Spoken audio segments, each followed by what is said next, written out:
I'm Sarah Callahan, 39 years old, and I built my career from scratch, 22 years in the Navy, 3 deployments, 2 Bronze Stars, and the honor of leading sailors who trusted me with their lives. For years, I kept showing up for my family, sending money, writing letters, trying to earn the respect of a father who never once said he was proud. But at his 50th birthday party, when he mocked my service in front of everyone, I made a choice that changed everything. Have you ever been humiliated by someone you gave everything to? If so, share your story in the comments. You're not alone. Before I get into what happened, tell me where you're watching from. And if you've ever had to stand your ground and claim your worth, hit like and subscribe for more true stories about boundaries and resilience. What happened next might surprise you. I stand at the edge of my father's lawn, champagne glass in hand, watching him hold court. Thomas Callahan at 50, silver threading through his dark hair, expensive watch catching the afternoon sun. He's telling the story again, the one about David's first big contract, how he closed the deal with a handshake and a scotch. The guests lean in, laughing at the right moments. My brother stands beside him, grinning that easy grin that's always come naturally to him. I've heard this story 6 times today. Mom moves through the crowd with a tray of hors d'oeuvres, smiling her careful smile. Evelyn Callahan, the perfect hostess, smoothing over every rough edge, filling every awkward silence. She hasn't looked at me directly since I arrived 2 hours ago. Sarah, my Aunt Carol waves me over. Tell us, are you still doing that military thing? That military thing. 22 years of service, 3 deployments, 2 Bronze Stars. That military thing. Yes, Aunt Carol. Still serving. How nice. She pats my arm. And when are you going to settle down? Find a nice man? David's given your parents 2 beautiful grandchildren already. I take a sip of champagne. It's too sweet. My career keeps me pretty busy. Well, that's the problem, isn't it? She laughs, and it's not unkind, just dismissive. You can't build a family from a ship or a base or wherever they send you. Dad's voice cuts through the chatter. Sarah, come here a minute. I cross the lawn. The grass is perfect. He pays someone to keep it that way now that David's company is doing well. Everything about this house is perfect on the surface. New paint, new deck, new furniture in the sunroom. All of it courtesy of David's success. Yes, Dad. He puts his arm around my shoulders, pulling me into the circle of guests. His grip is tight. Everyone, this is my daughter Sarah. She's in the Navy. Been in for, what is it now? 20 years. 22. 22. Can you believe it? He squeezes my shoulder. I told her when she signed up, I said, Sarah, the military will chew you up and spit you out. Didn't I say that, Ev? Mom nods, not meeting my eyes. But here she is. Still hanging in there. He raises his glass. Still playing soldier. The guests laugh. It's a warm sound, friendly even. They don't mean anything by it. They're just following Dad's lead, the way people do at parties. I could correct him. Tell him I'm Navy, not Army. Tell him I made 6 years ago. Tell him about the commendation I received last month. But I've learned that correcting him only makes it worse. Still hanging in there, I echo and take another sip of too sweet champagne. This isn't new. This has been happening for years. The first time was at a family barbecue when I was 23, fresh from the academy.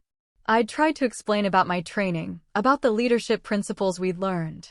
Dad had listened for maybe 30 seconds before turning to David. So tell me about that new account you landed. At Thanksgiving 2 years later, I'd mentioned my deployment to the Mediterranean. That's nice, honey, Mom had said, passing the potatoes. Then Dad had launched into a story about David's promotion to regional manager. Christmas, when I was 30. I'd made lieutenant commander. Brought the official photo to show them, me in dress whites, the gold oak leaves on my shoulder boards. Dad had glanced at it. Very nice. David, show everyone the pictures of the new house. My birthday, my promotions, my accomplishments, they all became footnotes to David's story. And I kept coming back, kept trying, kept hoping that maybe this time would be different. That maybe if I just explained it better, showed up more often, proved myself more thoroughly, he'd see me. But he never did. The party continues around me. David joins our circle, and Dad immediately shifts his attention. There he is. The man of the hour, well, one of them. David just signed his biggest client yet. Tell them about it, son. David launches into the story, and I step back, letting myself fade into the background. It's a role I know well. I move toward the house, thinking I'll refill my glass, maybe hide in the bathroom for a few minutes. But I stop at the patio door, looking back at the scene. Dad's animated, gesturing broadly as he adds details to David's story. Mom's nodding along, proud. The guests are engaged, asking questions. No one's noticed I've stepped away. I think about the letters I used to write from my first deployment.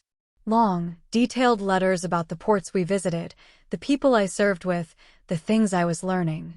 I'd pour my heart into them, wanting him to understand this world I'd chosen. Wanting him to be proud. He wrote back twice in 8 months.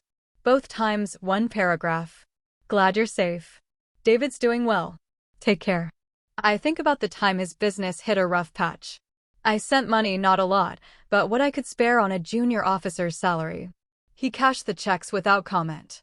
Never mentioned it, never thanked me. And when things turned around, he credited David for helping him restructure, even though David had been living across the country at the time. I think about every holiday, every visit, every phone call where I tried to share my life and got the same response, polite disinterest, followed by a redirect to David's achievements. And I think about how I kept trying anyway, because he's my father, and some part of me believed that loyalty and persistence would eventually break through. I was wrong. The glass doors reflect my image back at me. 39 years old, fit, confident in most areas of my life. But here, in this house, I'm still the daughter trying to earn her father's approval. Still the one who doesn't quite fit the image he wanted. I head inside, bypassing the kitchen where some of Mom's friends are arranging desserts. I find a quiet corner in the study, Dad's office. The walls are covered with photos and awards. David's college graduation. David's wedding. David's kids. A few family photos where I'm present but somehow peripheral, always at the edge of the frame. There's one photo of me in uniform, tucked on a side shelf behind a plant. It's from my commissioning ceremony, and I'm barely visible. Someone, probably Mom, put it there years ago, and it stayed there, gathering dust unnoticed. I should leave. Make an excuse, say my goodbyes, drive back to base. But something keeps me rooted here, glass in hand, staring at that forgotten photo. Maybe I'm waiting for something to change. Maybe I'm still hoping. Or maybe I'm just finally seeing clearly what's always been true. Outside, I hear Dad's voice rising over the others. You know what I always say, family and business, that's what matters. Building something that lasts. David understands that. He's building something real. And I think, so am I, Dad. So am I. But you've never asked what. The party hits its peak around 4 o'clock. More guests arrive, the catering staff brings out another round of appetizers, and someone starts music playing from speakers on the deck. Dad's in his element, moving from group to group, accepting congratulations and well wishes. I've returned to the lawn, staying on the periphery. I've perfected this position over the years, present but not intrusive, available but not demanding attention. It's easier this way. Less disappointing. Sarah, honey, could you help bring out the cake? Mom appears at my elbow, her smile tight. I follow her inside.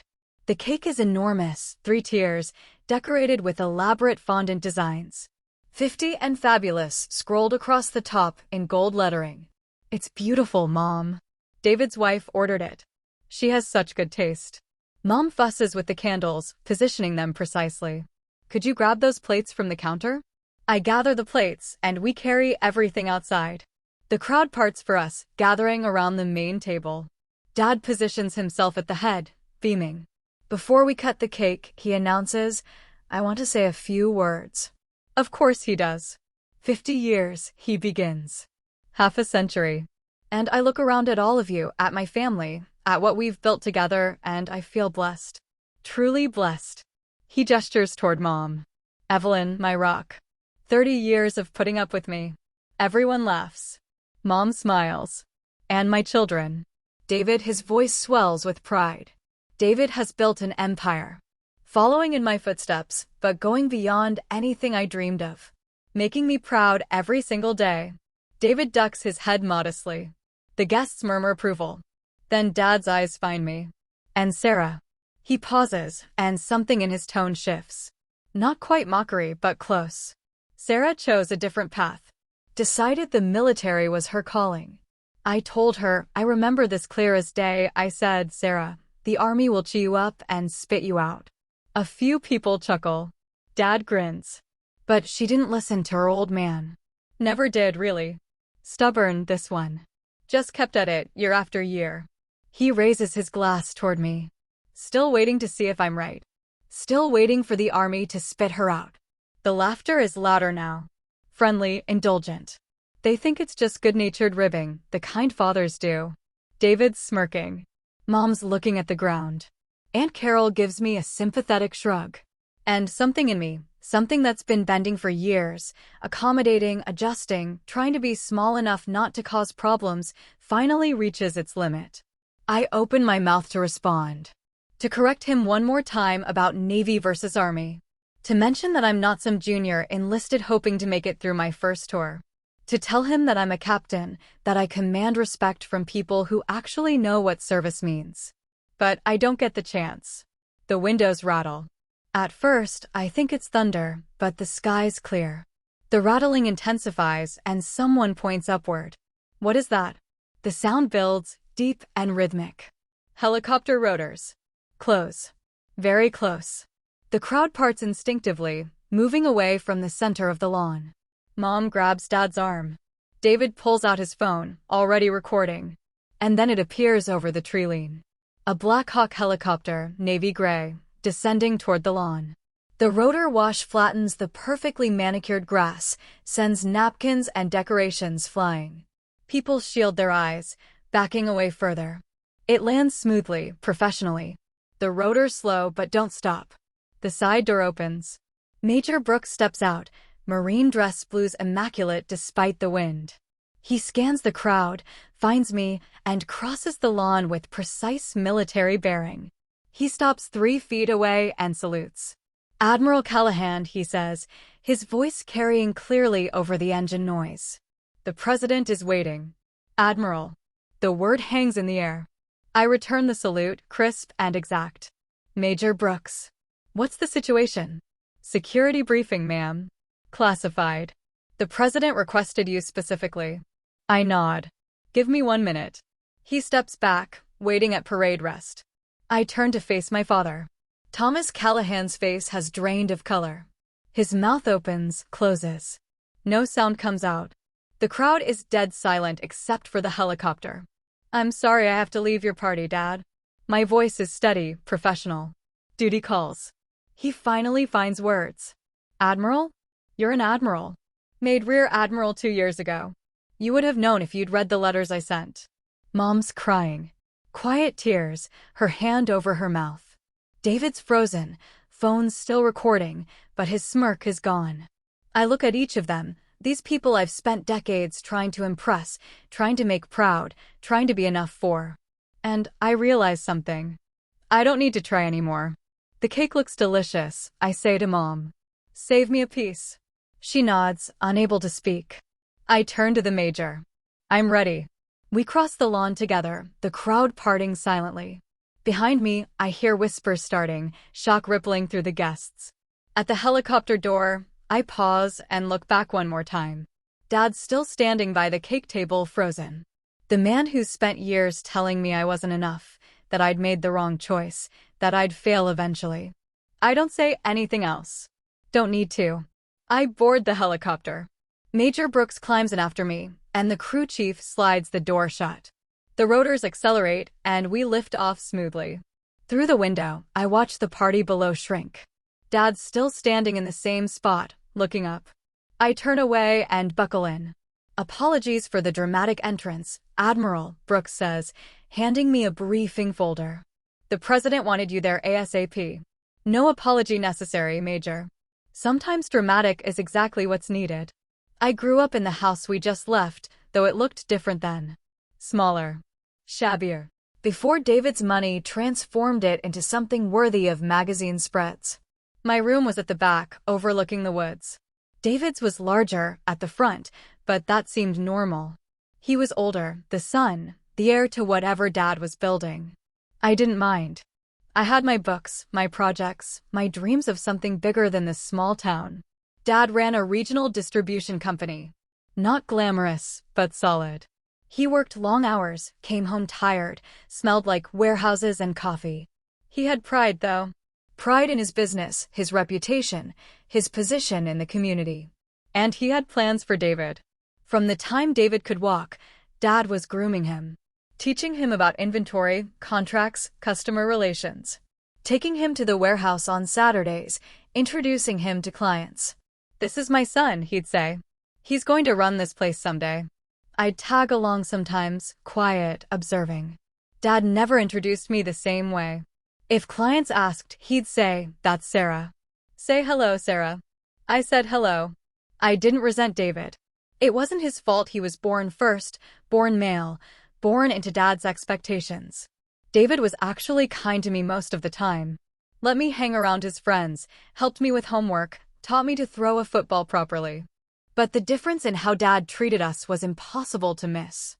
When David brought home B's, Dad celebrated. When I brought home straight A's, Dad nodded. Good. Keep it up. When David made varsity baseball, Dad attended every game, cheering from the stands.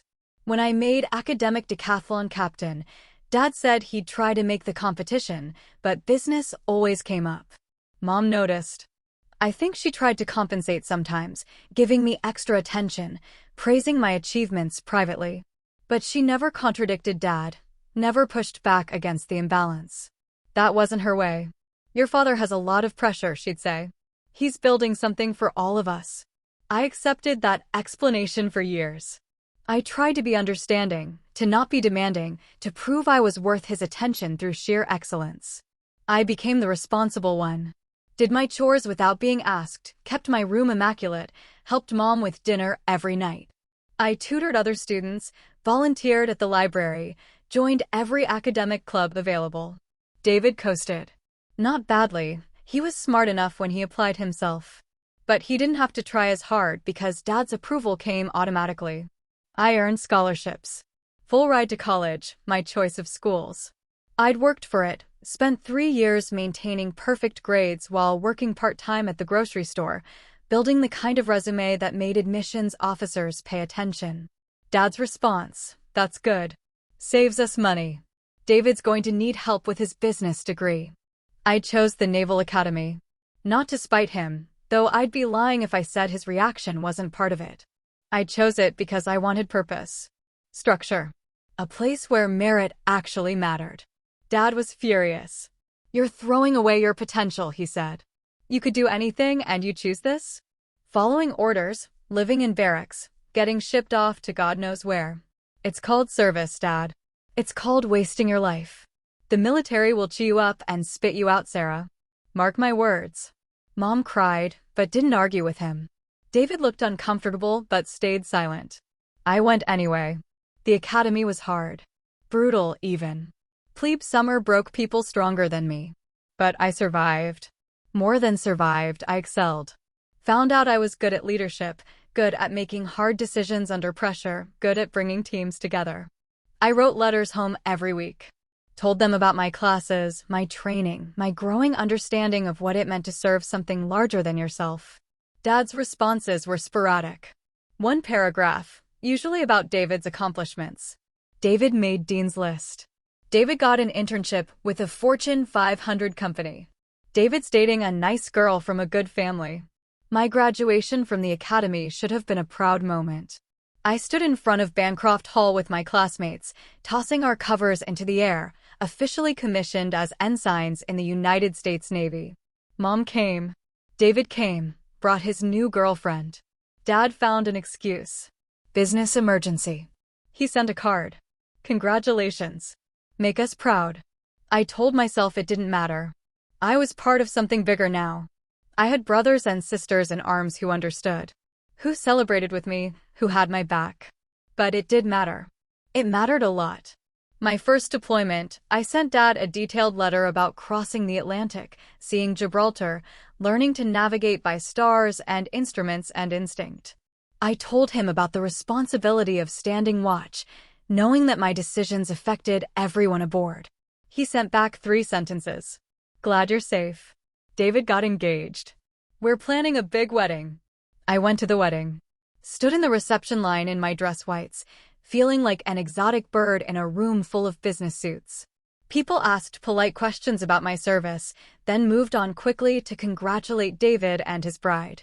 Dad gave a toast. Talked about watching David grow up, teaching him the business, seeing him become a man. I always knew my son would make me proud, he said. But he's exceeded every expectation. He didn't mention me once. I left early. Drove back to base with my dress whites carefully hung in the back seat, feeling like a fool for hoping it would be different. Years passed. I made lieutenant. Made lieutenant commander. Got selected for command school. Each promotion, each achievement, I dutifully reported home. Dad's interest never increased. But when his business hit trouble, a bad investment, a contract that fell through, cash flow problems, he called. Sarah, honey. His voice was strained, careful. I hate to ask, but things are tight right now. Just temporarily. If you could spare anything. I sent a check. Most of my savings, actually. Money I'd been setting aside for a down payment on a house someday. Thanks, sweetheart. I'll pay you back soon. He never did. 6 months later, business turned around. Dad credited David with helping him restructure, with bringing in new clients, with saving the company. David was living in California at the time. I was the one who'd sent money. I was the one who'd called every week to check on him, who'd listened to his stress, who'd offered what help I could. But David got the credit. I could have said something. Should have, maybe. But what was the point? It wouldn't change anything. Dad saw what he wanted to see. So I stopped trying to make him see differently. I focused on my career instead. Made commander, then captain. Got command of my own vessel. Led men and women through deployments, through storms, through situations where the wrong decision could mean lives lost. I was good at it. Better than good. My fitness reports reflected that. My commanding officers recognized it. The Navy recognized it. Just not Dad. Mom would call sometimes, ask how I was doing. I'd tell her about my work, carefully, the parts one could share. She'd listen, make encouraging noises. Then she'd tell me about David's latest success, and I'd know that was really what she wanted to talk about. Your father's so proud of David, she'd say. Building an empire. She never said Dad was proud of me. Eventually, I stopped expecting her to. The years accumulated. Promotions, deployments, commendations. I built a career that meant something, that served something beyond myself. I earned respect from admirals and enlisted sailors alike. I became someone people looked up to, trusted, followed. But I never became someone my father saw. And the worst part? I kept trying. Kept showing up for holidays, kept sending cards, kept answering his rare calls. Kept hoping that maybe, somehow, he'd finally see me. Looking back now, from this helicopter, I see how foolish that was. Not because he didn't deserve my efforts, but because I deserved better than to keep offering them to someone who'd never value them. The briefing lasts 3 hours. Crisis in the Mediterranean. American interests threatened. Need for experienced command presence to navigate delicate diplomatic and military waters. The president, a woman I've met twice before, shakes my hand afterward. I know this interrupts your personal time, Admiral. But you're the one I trust for this. That's why I'm here, Madam President. Afterward, I have 30 minutes before wheels up for the situation overseas. I find a quiet office, borrow a computer, check my messages. There are 17 missed calls from my family. Dad called 12 times. David 3 times. Mom twice. There are texts too. From David, Sarah, you're an admiral? From Mom, sweetheart, please call. Your father needs to talk to you. From Dad, Sarah, call me. We need to discuss this. I sit there, looking at those messages, and I realize something. I don't need to call back. Not right now. Maybe not ever. Not because I'm angry, though I was, earlier, standing on that lawn listening to him mock me. But anger has faded, leaving something clearer behind. Clarity. For years, I've been seeking approval from someone incapable of giving it. Not because he's a bad person, he's not really. Just limited. Narrow in his vision of success, unable to value anything that doesn't fit his specific framework. And I've spent decades contorting myself, trying to fit that framework, trying to translate my achievements into terms he'd understand. But I don't need to do that anymore. I've spent 22 years proving myself to people who matter. People who understand what service means. Who value leadership, courage, sacrifice. Who see me clearly and respect what they see. I don't need my father's approval to know I've built something worthwhile. I don't need his pride to feel proud of myself. I think about the girl I was, growing up in that house. The one who worked so hard for scraps of attention. Who made herself small and accommodating, hoping that would make her more lovable. I think about how she'd feel, knowing she became an admiral. Knowing she earned respect from the President of the United States. Knowing she built exactly the life she dreamed of, even when everyone doubted her. She'd be amazed. Proud. Maybe a little vindicated. I hope she'd also be relieved to finally stop seeking approval from someone determined not to give it. There's a knock on the door. Major Brooks. 10 minutes, ma'am. Thank you, Major. I close the messages without responding. I'll deal with my family later, or not. Right now, I have a mission. Right now, I have people depending on me. A crew waiting for orders. A situation that requires clear thinking and steady leadership. This is where I belong. Not on that lawn, listening to dismissive jokes. Not in that house, trying to make myself visible to someone who's chosen not to see me. Here. In uniform. In command. Making decisions that matter. I stand, straighten my uniform, and head for the airstrip. The deployment lasts 3 months. Tense negotiations, careful positioning of forces, endless meetings with diplomats and military leaders from a dozen nations. The situation resolves without shots fired, without American casualties, without international incident. The president calls it a textbook operation. My commanding officer adds another commendation to my file. I get back stateside in mid-December. The base is decorated for holidays, garlands on the gates, wreaths on doors. There's a welcome home ceremony, but it's low-key. My staff knows I prefer it that way. I check my messages once I'm in my office. The calls from my family stopped after the first week. There are a few emails instead. From David, Dad's pretty shaken up. Maybe call him. From Mom, hope you're safe, wherever you are. Love you. From Dad, nothing directly to me. But Mom forwarded something he sent her. I can't believe Sarah let me look like a fool in front of everyone.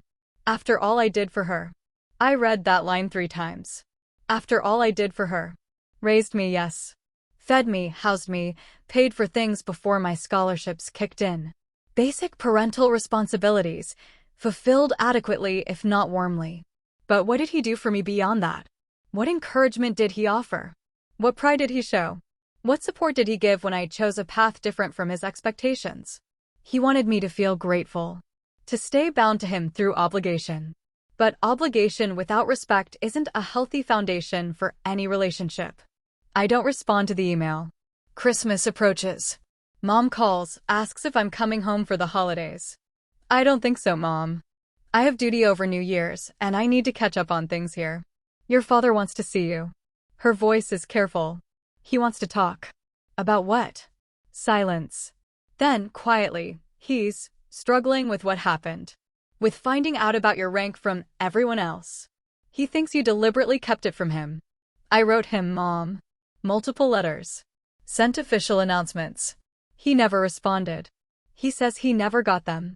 Then he didn't read them. There's a difference. More silence. Please, Sarah. He's still your father. And there it is. The appeal to duty, to family obligation, to the idea that blood relations trump all else. I love you, Mom. But I'm not coming for Christmas. Not this year. She cries. Soft, guilty-making tears. I've heard them before. I need to go, I say gently. I'll call you after the holidays. I hang up before she can protest further. David calls an hour later. Come on, Sarah. Don't be like this. Like what? Punishing Dad for being Dad. Yeah, he was an ass at the party. Yeah, he should have paid more attention over the years. But you're being dramatic now. Dramatic. Because enforcing boundaries is dramatic. Because expecting basic respect is asking too much. David, Dad spent my entire life telling me I was making a mistake. He mocked my career at every opportunity. He compared me unfavorably to you constantly. And when I finally had visible proof of success, his response was to feel embarrassed that he looked foolish. He's proud of you. He just doesn't know how to show it. No, David. He's not proud. He's shocked. There's a difference. Jesus, Sarah. He's our Father. Families forgive each other. Forgiveness goes both ways. Has he apologized? Pause. He's old school. You know he doesn't do apologies. Then he doesn't do reconciliation either. So that's it? You're just cutting us off. I'm not cutting you off, David. You and I are fine. But I'm done trying to earn approval from someone who's determined not to give it. I'm done making myself smaller so he feels bigger. I'm done. David sighs.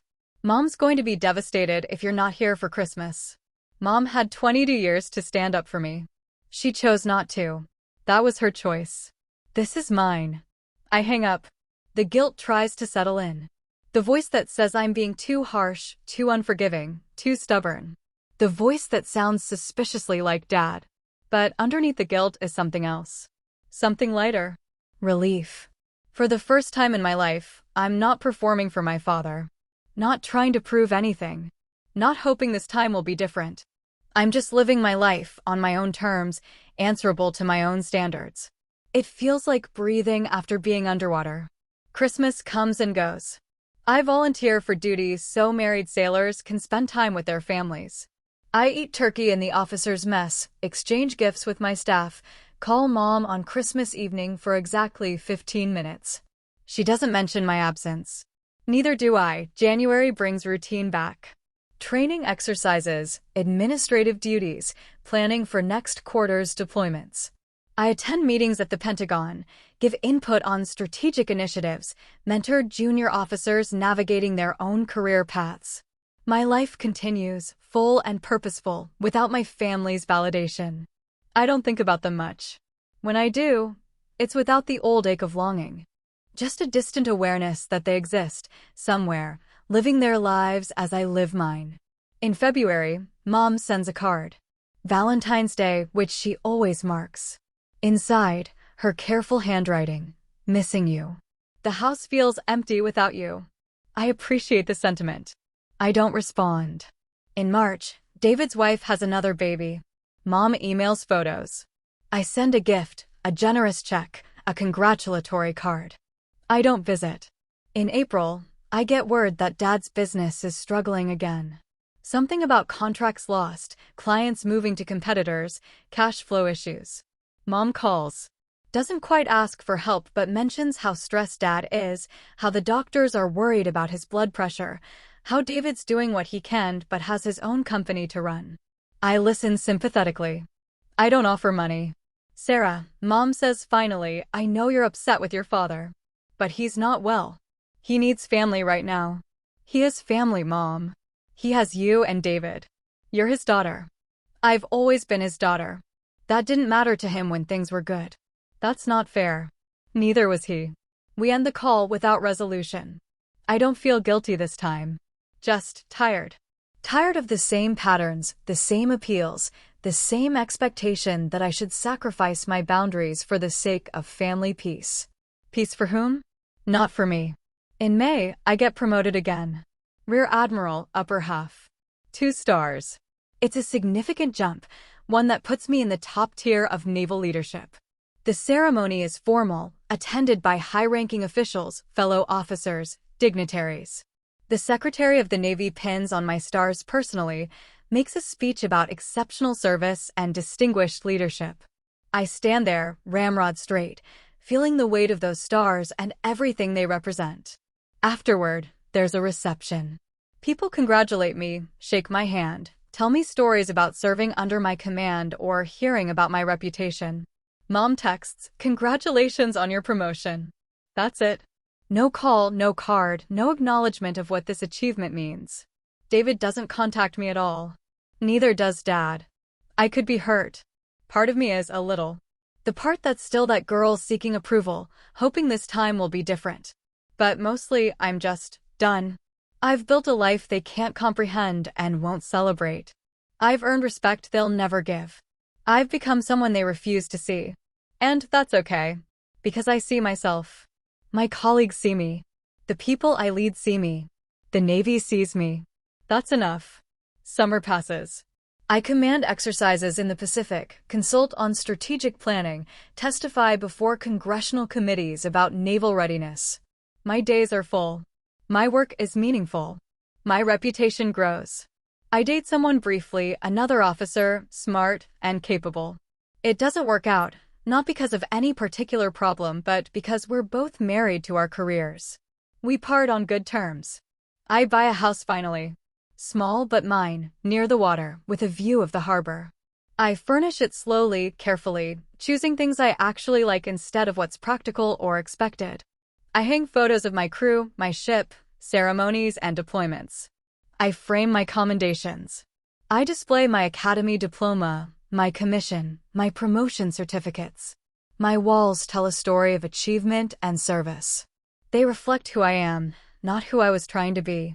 In September, I get an email from Dad. Subject line, congratulations. I stare at it for a long moment before opening it. Inside, 3 sentences. Heard about your promotion to 2-star Admiral. That's quite an achievement. Guess I was wrong about the military. That's it. No apology for decades of dismissal. No acknowledgement of how his treatment affected me. No real attempt at connection. Just guess I was wrong. Too little.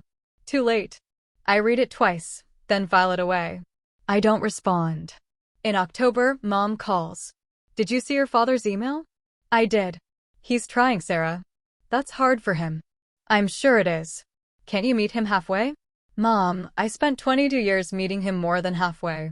I spent 22 years trying to earn basic respect and recognition. He gave me neither. He's sorry. He's just too proud to say it. Then he's not actually sorry. He's your father. And I'm his daughter. That's a two-way relationship. It requires effort from both sides. You're being so cold, Sarah. Cold. Because having boundaries is cold. Because requiring reciprocity is unreasonable. I'm being clear, I say. There's a difference. He's getting older. What if something happens and you regret this? I might regret it. Or I might not. But I can't build my choices around potential future guilt. I have to live my life now, based on what's actually healthy for me. Mom sighs, a sound heavy with disappointment. I raised you to be better than this. That stings as it's meant to. But I pushed through it. You raised me to be loyal, Mom. And I was. For decades. But you also raised me to stand up for myself, whether you intended to or not. You raised me by example, by showing me what happens when you stay silent, when you don't advocate for yourself, when you accept less than you deserve. I learned from watching you. I just chose to do things differently. Silence on the other end. I love you, I continue, softer now. But I can't keep sacrificing my peace for Dad's pride. I can't keep making myself smaller so he feels bigger. That's not love. That's not family. That's just dysfunction. I don't know what to say to you anymore. Her voice breaks slightly. You don't have to say anything, Mom. You just have to understand that I'm making choices for myself now. Not against Dad. Not against you. For myself. We end the call quietly, without resolution, without the warmth that used to characterize our conversations. It hurts. But it's also necessary. In November, I'm asked to speak at the Naval Academy's graduation.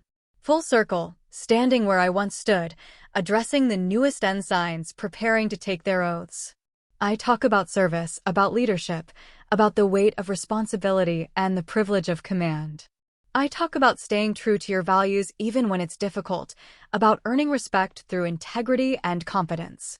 I don't talk about my family, but they're present in everything I say, in the lessons I learned from their absence as much as from their presence. The graduates listen intently. Afterward, several approach me with questions, with thanks, with the bright-eyed eagerness of people beginning a journey they can't yet fully comprehend. I was them once. Hopeful, determined, still believing that if I just worked hard enough, Everyone would see my worth. Now I know better. Not everyone will see it. Not everyone is capable of seeing it. But that doesn't make it any less real. In December, Christmas approaches again. This year, Mom doesn't ask if I'm coming home. She just sends a card with a brief note, thinking of you always. Love, Mom. I send one back, love you too. Hope the holidays are peaceful. We've reached a détente, she and I. Not close, not the relationship we once had, but civil. Respectful of boundaries. Maybe that's all it can be now. David calls on Christmas Eve. He's been quiet for months, and I'm surprised to hear from him. Hey, Sarah. David. Merry Christmas. Yeah, you too. He pauses. Listen, I've been thinking about what you said. About how Dad treated you. And you're right. I saw it happening, and I didn't say anything. I let it happen because it was easier for me, because I was the one getting the attention. That wasn't fair to you. I sit down slowly. This is unexpected. I'm sorry, he continues. I should have stood up for you. Should have told Dad he was being an ass. Should have. I don't know. Been a better brother. David, no, let me finish. You were right to step back. Right to set boundaries. I've watched you these past months, living your life, not apologizing for it, and I've realized how much courage that takes. More courage than I've ever had. My throat tightens. Thank you for saying that. Dad's never going to change, Sarah. You know that, right? He's too set in his ways, too proud to admit he was wrong about anything significant. You could cure cancer, and he'd find a way to minimize it. I know. So I guess what I'm saying is, I get it. I get why you're not coming around. And I don't blame you. We talk for another 20 minutes. Really talk, for the first time in years. About our childhood, about the patterns we both saw but interpreted differently, about the choices we've made as adults. It doesn't fix everything. But it's a start. You're still my sister, David says before we hang up. That matters to me, even if it didn't seem like it before. You're still my brother, I reply. That hasn't changed. After the call, I sit in my house by the harbor, watching the lights reflect on the water and feel something shift inside. Not forgiveness for Dad, that might never come or might come slowly, partially, in ways I can't predict. But acceptance. Acceptance that some relationships have limits, that some people can't give what you need, that it's okay to step back from dynamics that diminish you. And underneath the acceptance, peace. The calendar turns to a new year. I'm 40 now, 2 decades into a distinguished career, with more ahead if I choose to continue. I attend high-level briefings at the Pentagon, consult with allies overseas, make decisions that affect thousands of personnel. I mentor junior officers, advocate for improved conditions for enlisted sailors, push for strategic innovations in naval doctrine. My work matters. My leadership matters. My voice carries weight in rooms where national security is decided. This is what I've built. This is who I've become. In February, I'm invited to speak at a leadership conference. Military and civilian leaders from across the country discussing challenges and best practices. I'm on a panel about navigating organizational dynamics and maintaining integrity under pressure. Someone asks, how do you handle situations where your values conflict with those in positions of authority over you? I think about my father. About years of navigating his dismissal while trying to maintain relationship. About finally choosing myself over his approval. You have to decide what you're willing to compromise and what you're not, I say. Early in my career, I believed that persistence and excellence would eventually win over anyone's skepticism.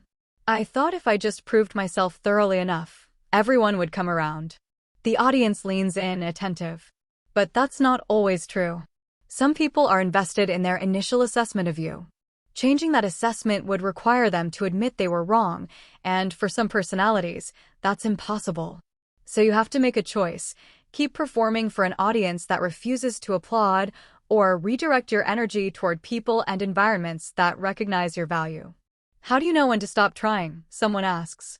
When the cost of continuing exceeds the benefit.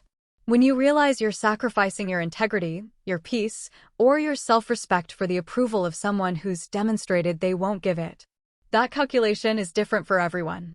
But at some point, you have to ask yourself, Am I doing this because it's healthy and reciprocal, or because I'm afraid of what it means if I stop? The room is quiet. I can tell the question resonates beyond just professional contexts. The hardest boundaries to set are often with people we love, I continue. Family, longtime friends, mentors. Because we want to believe that loyalty and persistence will eventually change things. But sometimes the most loving thing for them and for yourself is to step back and stop participating in a dynamic that diminishes both of you. After the panel, several people approach me privately. They share stories of their own difficult relationships, their own struggles with boundaries, their own journeys toward choosing themselves. I listen, offer what perspective I can. And I'm reminded that the lessons I learned on my father's lawn aren't just about him and me. They're universal struggles, played out in families and workplaces and communities everywhere. Choosing yourself isn't selfish. Sometimes it's survival. In March, I receive an unexpected package. No return address, but the postmark is from my hometown. Inside, a letter and a photograph. The photo is old, faded. Me at maybe 7 or 8, standing next to Dad in the warehouse. I'm wearing oversized work gloves, holding a clipboard, looking up at him with absolute adoration. He's mid-laugh, hand on my shoulder, caught in a moment of genuine warmth. I don't remember this day. Don't remember him laughing with me like that, including me in his world. But apparently it happened. At least once. The letter is from Dad. His handwriting shaky, age or emotion, I can't tell. Sarah, I found this photo in an old box. I'd forgotten about it. You used to come to the warehouse sometimes when you were little, before David got old enough to take an interest. You'd follow me around, asking questions about everything. I called you my little supervisor. I don't know when I stopped seeing you. When you became the daughter I didn't know how to talk to instead of the little girl who thought I hung the moon. Maybe when you started choosing things I didn't understand. Maybe when you stopped needing me the way you used to. I'm not good at apologies. Never have been. Your mother tells me I should say sorry for how I treated you, for the things I said at my party and all the years before. She's probably right. I was proud of you. I am proud of you. I just didn't know how to show it when you were doing things so different from what I knew. It felt like you were leaving, choosing something else over family, over me. I know that's not what you were doing. But that's how it felt. I handled it badly. Pushed you away instead of trying to understand. Made jokes instead of asking questions. Compared you to David because his path made sense to me and yours didn't. An admiral. 2 stars. The president calling for you personally. I spent weeks after that party trying to understand how I missed it. How I didn't see what you were becoming. But I did miss it. Because I wasn't looking. Because I decided early on that your choice was wrong, and I never reconsidered that decision even when evidence piled up against it. You don't owe me anything. You don't owe me your time or your forgiveness or your presence. You gave me all of that for years, and I squandered it. I'm sending this because I found the photo and remembered who we used to be to each other. Before I ruined it. Before my pride got in the way of my love. I don't expect anything from you. I just wanted you to know that I see you now. Finally. Too late, maybe. But I see you. I'm sorry, Sarah. For all of it. Dad, I read the letter 3 times. Each time, different emotions surface. Anger at how long this took. Sadness for the years we lost. Relief that he finally understands. Wariness that this might be temporary. And underneath it all, grief. For what we could have been and weren't. For the relationship we should have had but didn't. I set the letter aside and pick up the photo. Look at that little girl with her oversized gloves and her adoring gaze. She deserved better than she got. But she became something extraordinary anyway. I sit with the letter for days. Don't respond immediately because I need to figure out what I actually feel, what I actually want. Do I want reconciliation? Do I want to rebuild a relationship with someone who took 40 years to see me? I don't know yet. Maybe, maybe not.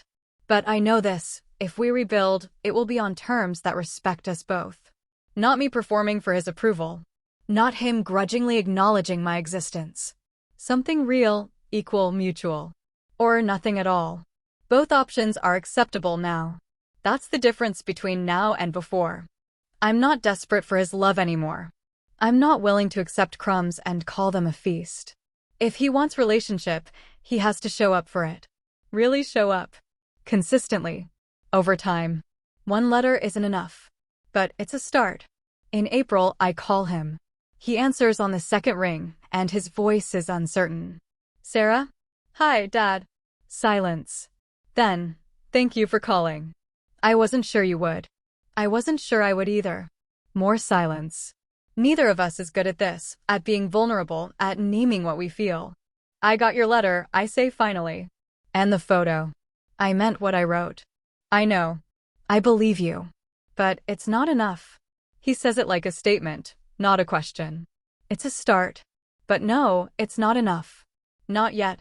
What would be enough? Fair question. Hard to answer. Time, I say. Consistency. Actually knowing me instead of the version of me you've imagined. Respecting my choices even when you don't understand them. Treating me like someone whose life has value even though it looks different from what you wanted. I can try. Trying isn't enough either, Dad. Either you do it or you don't. He's quiet for a long moment. You've gotten tough. I've always been tough. You just didn't notice. A sound that might be a laugh. Might be a sob. Fair enough. We talk for 20 minutes. Stilted, careful, neither of us sure of the ground we're standing on. But we talk. Before we hang up, he says, I'd like to see you. When you have time. If you're willing. Maybe I say, let's see how things go. That's fair. It's not a resolution. Not forgiveness, not full reconciliation, not the happy ending that stories usually promise. But it's honest. And it's a start. The Black Hawk lifts off from my father's lawn, carrying me away from the party, away from the humiliation, away from years of trying to be enough for someone who refused to see me. Below, the guests scatter in the rotor wash.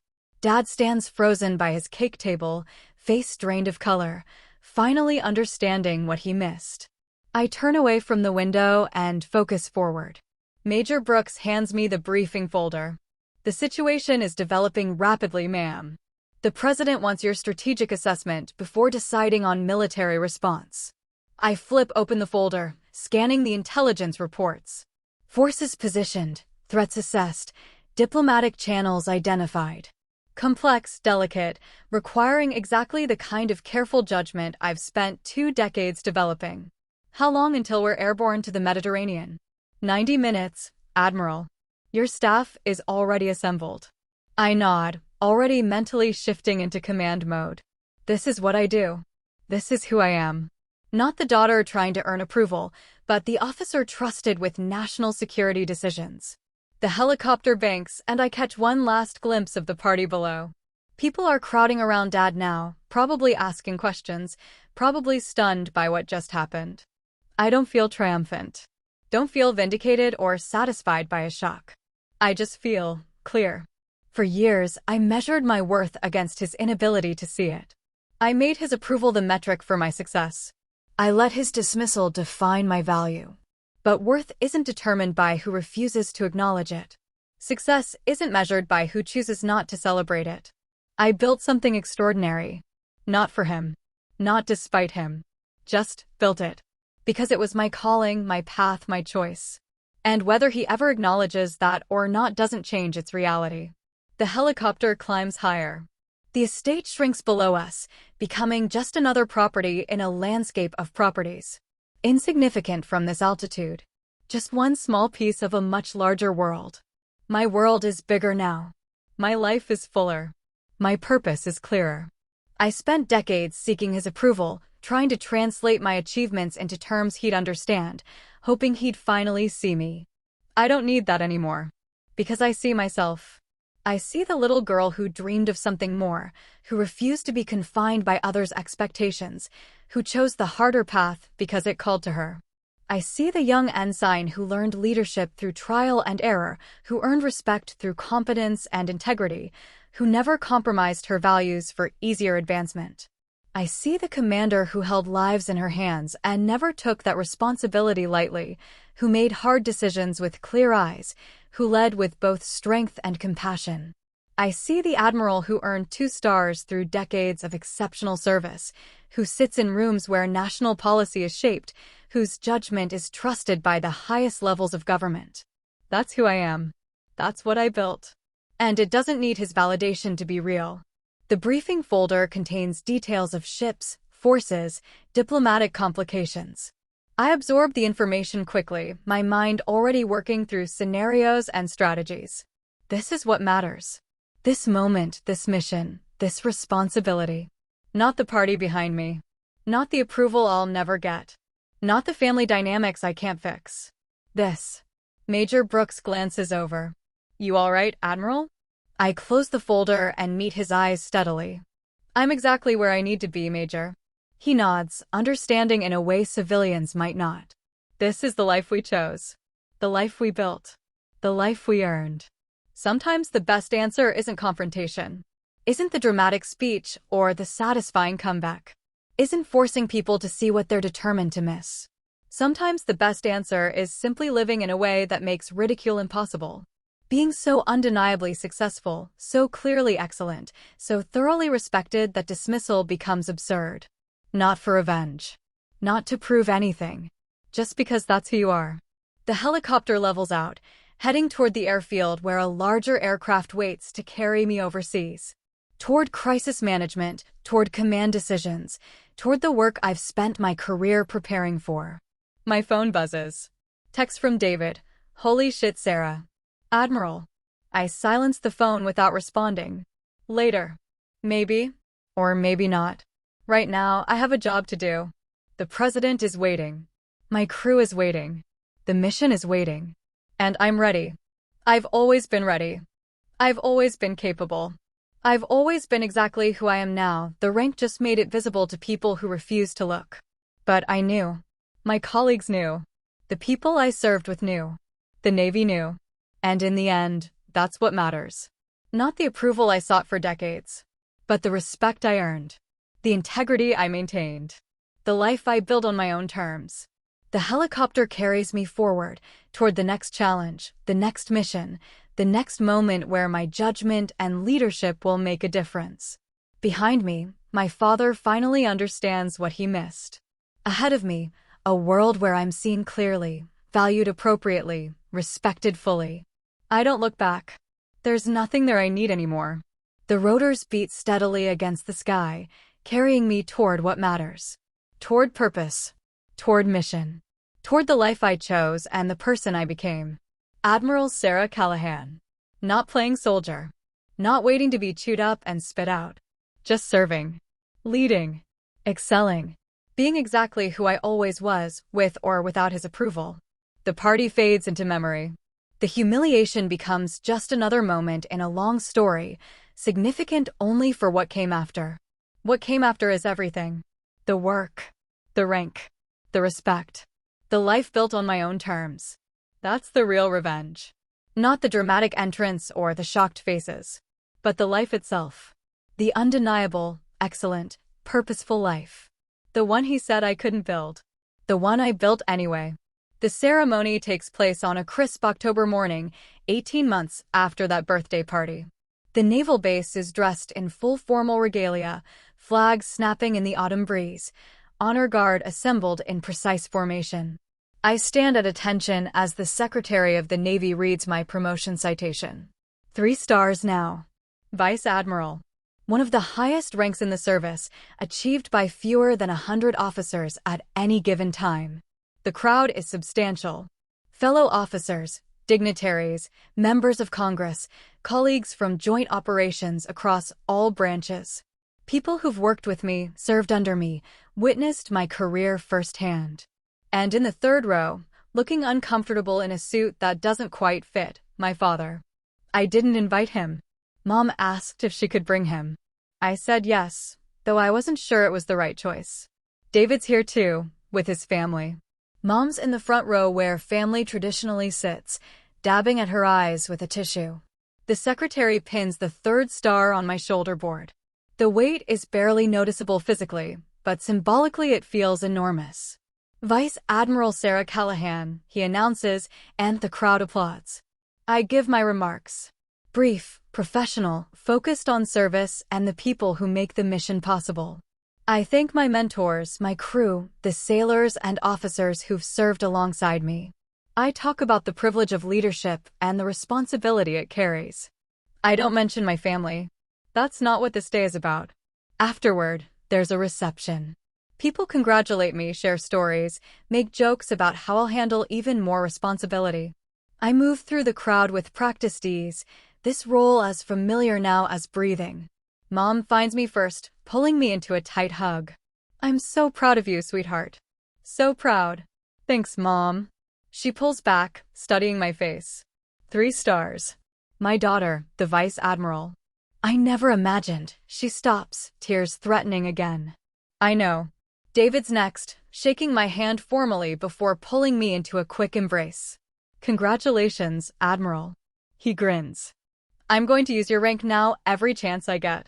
My sister, the Vice Admiral, says. Going to be insufferable about it.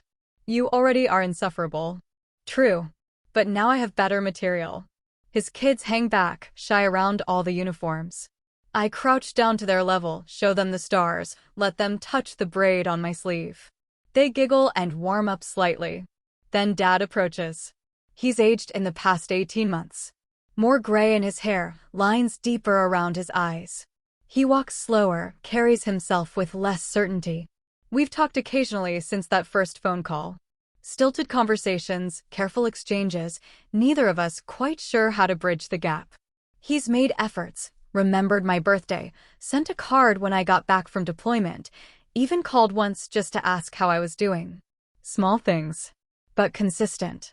Sarah. He stops a few feet away, like he's not sure if he's allowed closer. Dad. Congratulations. 3 stars. He shakes his head. That's remarkable.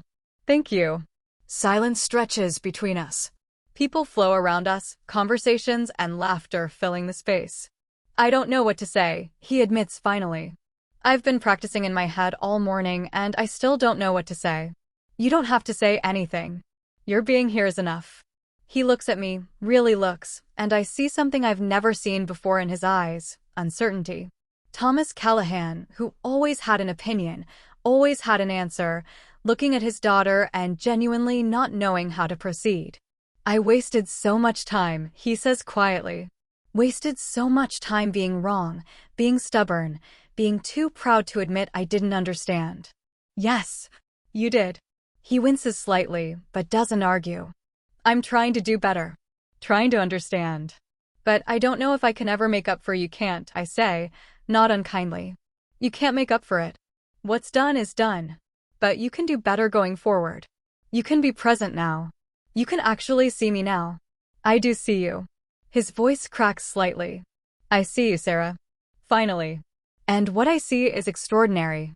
Something in my chest loosens. Not forgiveness, exactly. Not absolution. But acknowledgement. Real acknowledgement, from someone who's never been good at giving it. I need you to understand something, Dad. I'm not going to go backward. I'm not going to make myself smaller or more palatable or easier to understand. This is who I am. This is who I've always been. You either accept that or you don't. I accept it. I do. He pauses. I want to know you. The real you, not the version I made up in my head. I want to understand your world, your work. I want to hear about your life without dismissing it or comparing it to something else. I want. He struggles for words. I want to be your father.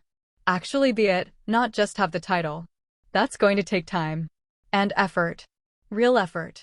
I know. And I'm not going to chase you for it. If you want a relationship with me, you have to show up for it. Consistently. I understand. We stand there, 2 people who share blood and history but have been strangers for decades, trying to figure out if there's a path forward. I'm going to ask you questions sometimes, he says. About your work, about the Navy, about things I don't understand. And I need you to be patient with me because I'm genuinely ignorant about most of it. I can do that.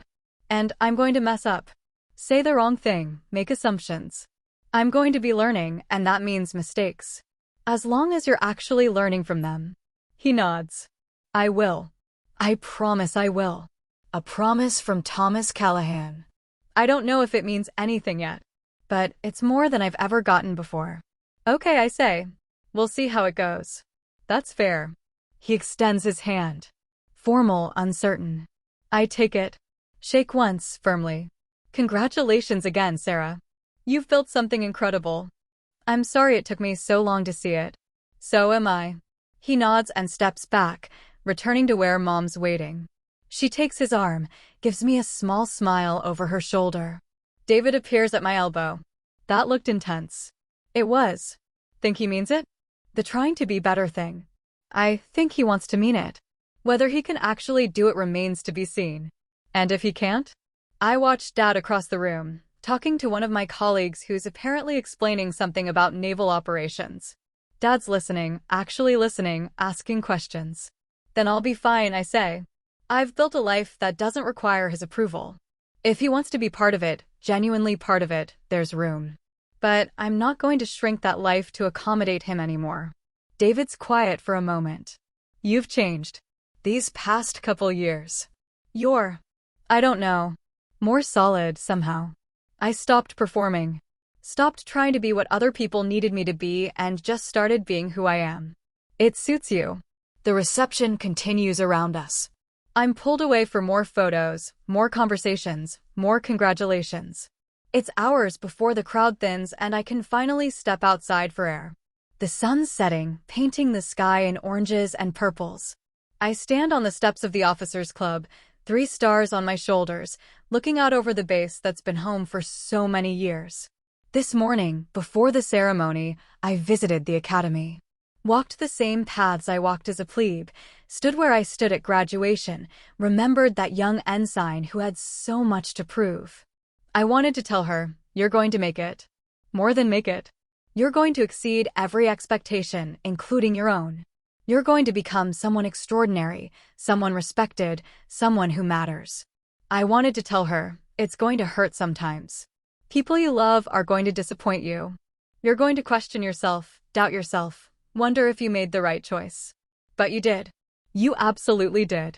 I wanted to tell her, stop seeking approval from people who are determined not to give it. Stop making yourself small. Stop apologizing for being exceptional. But she had to learn that herself. Had to walk that path, make those mistakes, feel that pain. That's what shaped her into me. The door opens behind me. An aide appears. Admiral? They're ready for the formal dinner if you are. I'll be right there. He disappears back inside, and I take one more moment. One more breath of evening air, one more look at the sky, one more second of stillness before returning to duty. 3 stars. Vice Admiral. Trusted with strategic operations across entire fleets. Consulted on matters of national security. Respected by peers and subordinates alike. I built this. Not for anyone else. Not to prove anyone wrong. Just build it because it was my calling. And maybe, finally, my father sees that. Maybe he doesn't. Maybe his efforts will fade. Maybe the pattern will reassert itself. Maybe he'll prove incapable of the consistent presence he promised. If that happens, I'll survive. I'll continue. I'll thrive. Because my worth isn't dependent on his recognition. My success isn't validated by his approval. My life isn't diminished by his absence. I am Vice Admiral Sarah Callahan, United States Navy. I earned these stars through decades of exceptional service, through leadership under pressure, through integrity maintained even when it cost me. I earned respect from people who matter, trust from the highest levels of command, recognition from those who understand what service means. That's real. That's solid. That's mine. Whether my father ever fully comprehends it or not. The door opens again. Mom this time. Sarah? They're waiting for you. Coming. She pauses, studying me. You look happy. Genuinely happy. I haven't seen that look on your face in years. I am happy, Mom. Finally. Completely. I'm glad, sweetheart. You deserve to be. She goes back inside, and I follow. Back to the dinner, back to the speeches and toasts, back to the celebration of this milestone in a career I've built step by step, star by star. And somewhere in the crowd, my father watches. Maybe learning. Maybe trying. Maybe finally seeing. Or maybe not. Either way, I shine. That's where I'll leave it for now. If this hit home, tap like, subscribe, and share it with someone who needs the reminder. Respect isn't begged, it's earned and required. Your turn, sound off below. Have you ever been belittled by family at a big moment? What did you do? Where's your line? What's the comment or behavior that makes you walk away? If you were in my shoes at that party, what would you have said? Do you believe people like my dad can truly change, or is distance the healthiest choice? What helped you rebuild confidence after years of being minimized? Drop your story and where you're watching from in the comments. You're not alone.